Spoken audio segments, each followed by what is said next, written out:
Hello, good morning. All the morning people came out today. Nice to see everyone. For us Texans, this is like so cold for us. Walking over here, it was like, oh my God.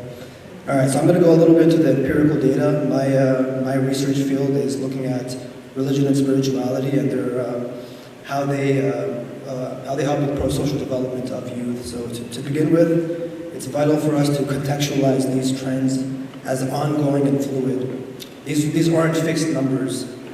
At a methodological level, there is still more work to be done to accurately capture the term religion in the social sciences. But that being said, this gives us a nice indicator of how these percentages, may look like in the different schools that we work in, and also pay attention to the asterisks on the left and on the right. I like to give this example just to help contextualize this. Recently, Pew Research, they did a research study in Japan amongst Japanese people, and they found that below 5% identified themselves as religious when they used Western tools to capture that concept.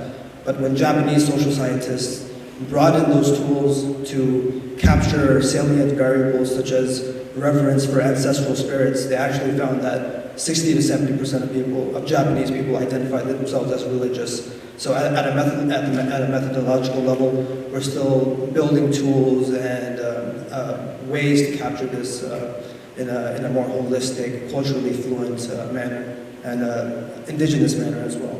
And then that statistic on the right, on the bottom part, also gives us an indicator that mainstream psychologists tend to report religion as much less important than the mainstream public, which is why doing things like this and workshops and continuing education on that mismatch between the mainstream public, lots of the students that we work with, lots of the families that we work with, if we look at these percentages, are religious, somewhat or very religious, and we may not affiliate with that, but it's important for us to have that lens in mind.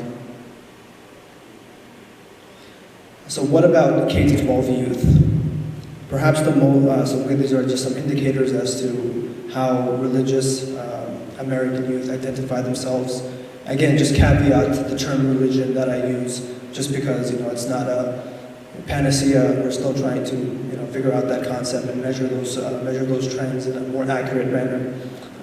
So 60 to 70% of youth report being religious, either very important or being somewhat important to their lives.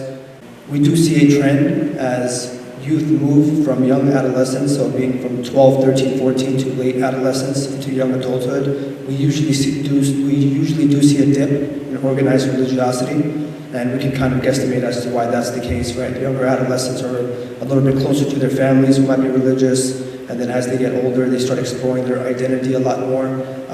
We don't see the same trends with spirituality, so going back to Dr. Barber's point, why that differentiation is very important is because spirituality, people grade themselves sometimes, even within the same person over the course of a year, to be religious and spiritual, and then moving away spiritual but not religious.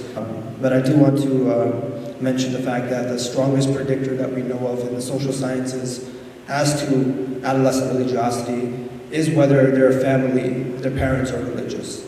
So that's something for us to consider. And again, right, correlation, there's other variables, moderators that go into that equation. Number one being whether the youth identifies a loving and warm relationship with their family.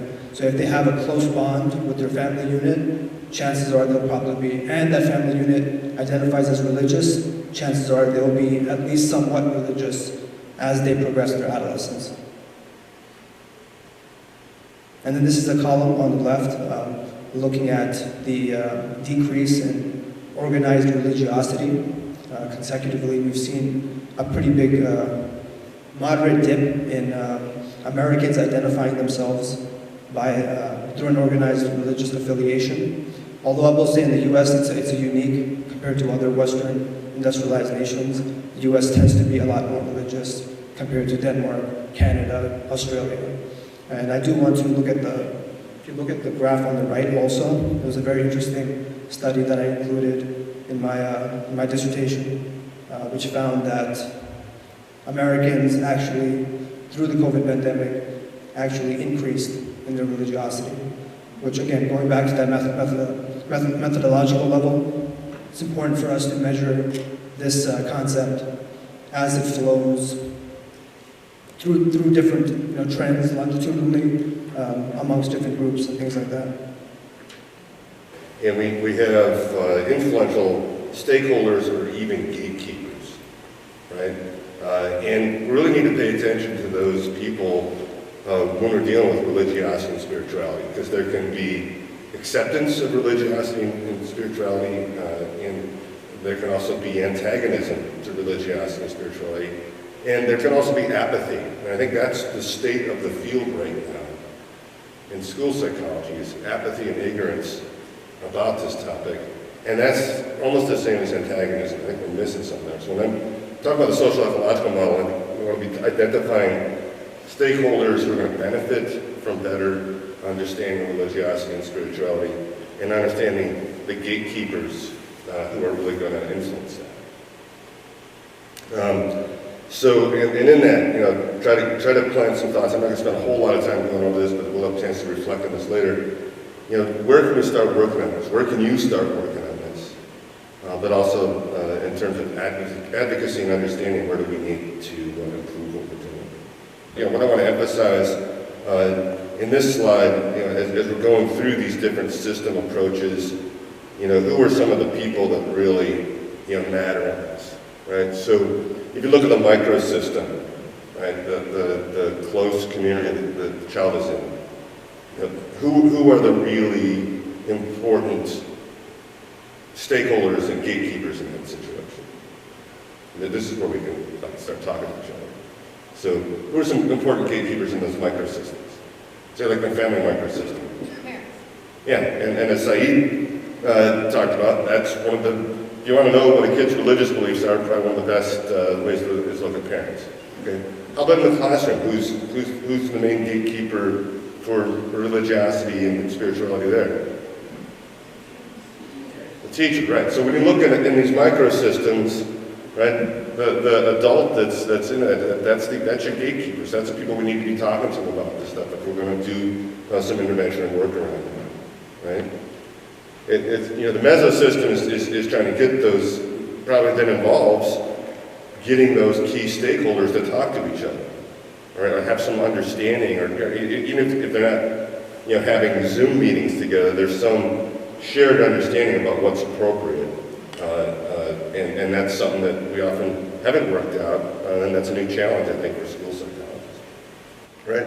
And then the chronosystem.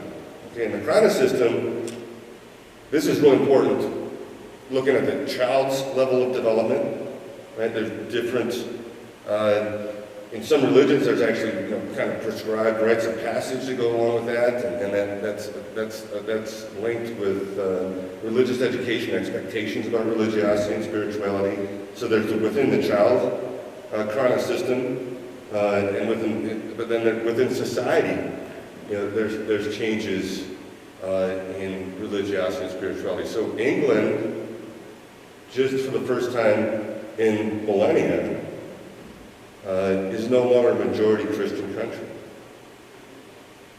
Things change. And it's important to keep that in mind when we're addressing the issues of religiosity and spirituality as it comes to youth and youth development. So the topics in general, even though we don't use any structured interviews, what we need to focus on is first the community support and participation, if it is there, and if that community is supported or not.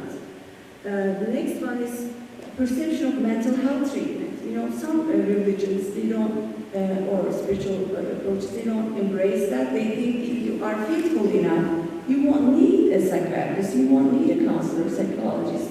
So it is the weakness of your faith that's why you're struggling with. So it's important to talk about these things to find the best approach. And the conflicts with caregivers, when, especially in adolescence, these really come up. Even though the student would want to be religious as their parents, if that's the case, they want to do it on their own way. So there's always conflict in that sense when they're in adolescent period. For example, if you are a male in Muslim religion, I can talk for my own sons, they feel more pressure on themselves when it comes to providing for the family, because in Muslim religion, males are caretakers of the family, and if the woman wants to work, it's their own decision. They don't have to give their money to the family. They don't have to provide. So my sons, I know from that, they feel the pressure that they need to make enough money to provide for the family. So there might be some advantages, privileges of being a male. Culturally, you might be more privileged in traditionally Muslim cultures, but pressure is also extra.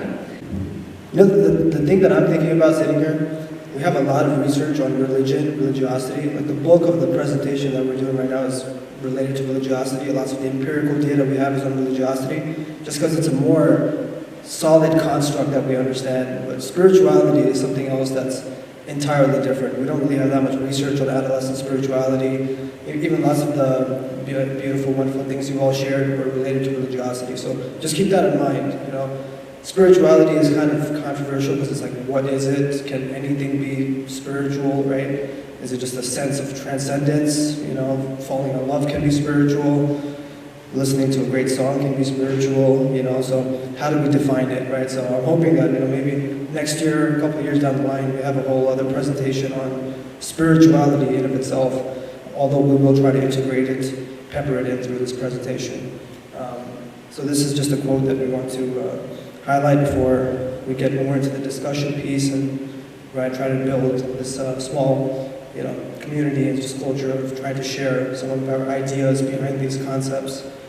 This is from Vietin Zuhuzo, who also has listed spiritual religious competencies for psychologists that I would recommend for you all to look at. They say professional psychologists should help clients explore and utilize their spiritual and religious strengths and resources. Exploring and utilizing student religiosity and spirituality through a strengths-based approach. What would this look like in practice for you? Maybe some of you even have examples. I know for myself, I'm still a practicum, I'm still a student. Like in the past 5 years that I've been practicing, I have like a dozen examples, right? Like just because you walk into a school, religion and spirituality doesn't go away, you know?